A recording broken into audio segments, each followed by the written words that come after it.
একটি প্রাচীন মন্দির পাহাড়ের চূড়ায় দাঁড়িয়ে আছে শত শত বছর ধরে।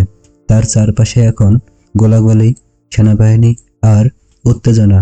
থাইল্যান্ড আর কম্বোডিয়া, দুই প্রতিবেশী দেশ, আজ অস্ত্র হাতে মুখোমুখি। এতদিন শান্ত থাকা এই অঞ্চল যেন আবার অশান্ত হয়ে উঠেছে।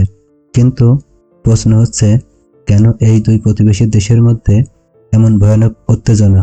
এই সংঘাতের কেন্দ্রে আছে একটি মন্দির, একটি মানচিত্র আর শত বছরের পুরনো প্রতিযোগিতা, শতাব্দী পুরনো ইতিহাস, সাংস্কৃতিক টানাপোড়েন এবং রাজনৈতিক স্বার্থের দ্বন্দ্ব। চলুন আজকে জানি এই সংঘাতের ইতিহাস, সংস্কৃতি, ধর্মীয় আবেগ এবং রাজনীতির জটিল গল্প।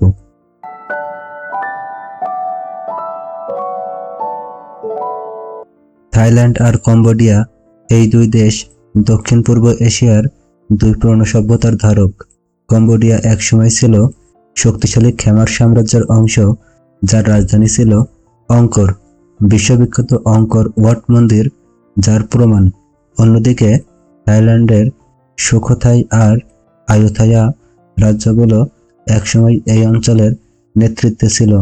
এই দুই রাজ্য শত বছর ধরে যুদ্ধ, বন্ধুত্ব এবং প্রতিযোগিতার মধ্য দিয়ে পার করেছে। 1863 সালে ফ্রান্স কম্বোডিয়াকে তাদের উপনিবেশ বানায়, আর তখন থেকেই ফরাসিরা কম্বোডিয়ার কিছু অঞ্চলকে থাইল্যান্ডের হাত থেকে নিয়ে নেয়। ফলে শুরু হয় সীমান্ত বিরোধ, যা এখনো পুরোপুরি মেটেনি। বিশেষ করে এক জায়গা, পেরেবিহার মন্দির, যেটা নিয়ে 1962 সালে আন্তর্জাতিক আদালতেও মামলা হয়েছিল।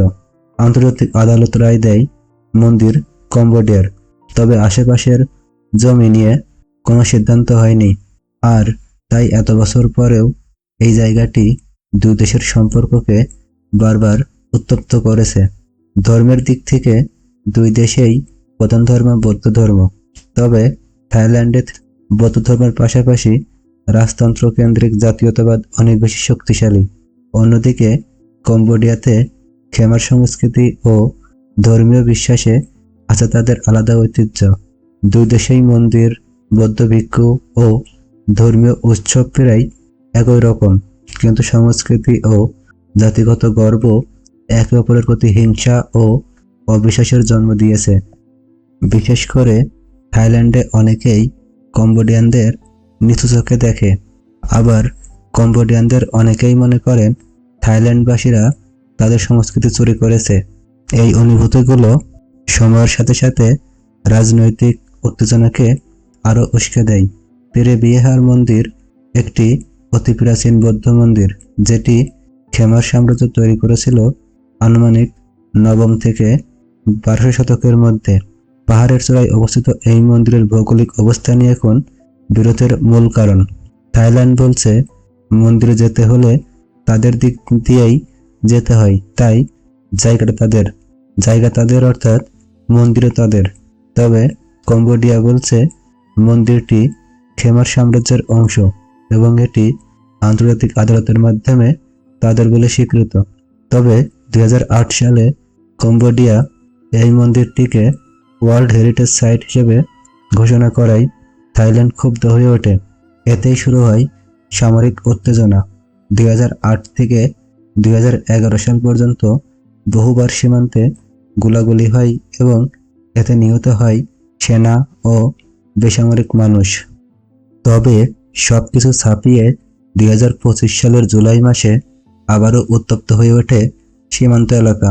প্রথমে মনে করা হয়েছিল এটি ছিল একটি দুর্ঘটনা বা ভুল বোঝাবুঝি, কিন্তু এরপর খবর আসে দুই দেশের সীমান্তরক্ষীরা একে অপরকে লক্ষ্য করে গুলি ছড়েছে।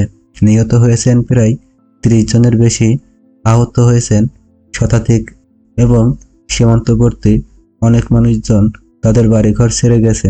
কিছু আন্তর্জাতিক বিশ্লেষক বলছেন সংঘর্ষ হয়েছে মন্দির সংলগ্ন এলাকায়। কম্বোডিয়া অভিযোগ করেছে থাই সেনারা মন্দিরের কাছে বেআইনিভাবে সামরিক অবকাঠামো তৈরি করছে। অন্যদিকে থাইল্যান্ড বলছে কম্বোডিয়ার সেনারাই প্রথমে গুলি চালায়। সামাজিক মাধ্যমে ছড়িয়ে পড়া কিছু ভিডিওতে দেখা যায় মন্দিরের আশেপাশে ধোঁয়ার কুণ্ডলী, সেনা চলাচল, হেলিকপ্টার ও কামানের শব্দ। এই সংঘাত কেবল ভূখণ্ড নিয়ে নয়, এটি ধর্মীয় ও সাংস্কৃতিক পরিচয়েরও লড়াই। দুই দেশেই প্রধান ধর্ম বৌদ্ধ ধর্ম, তবে সংস্কৃতির মধ্যে সূক্ষ্ম পার্থক্য রয়েছে। থাইল্যান্ডে ধর্ম ও রাজতন্ত্র ঘনিষ্ঠভাবে জড়িত। কম্বোডিয়ায় খেমার সংস্কৃতি ও ইতিহাস নিয়ে রয়েছে গর্ব এবং সংবেদনশীলতা। অনেকে মনে করেন থাইল্যান্ড বারবার খেমার ঐতিহ্যকে তাদের বলে দাবি করে, যা কম্বোডিয়ার মানুষের মনে ক্ষোভ সৃষ্টি করে। এই কারণে রেভিয়ার মন্দির যেন হয়ে উঠেছে কেকার সংস্কৃতির উত্তরাধিকার প্রতীক। একটি প্রাচীন মন্দির, একটি মানচিত্র, দুই প্রতিবেশী দেশের সংস্কৃতি, ধর্ম ও ইতিহাসের গর্ব, এই সব মিলেই জন্ম নিয়েছে এই সংঘাত।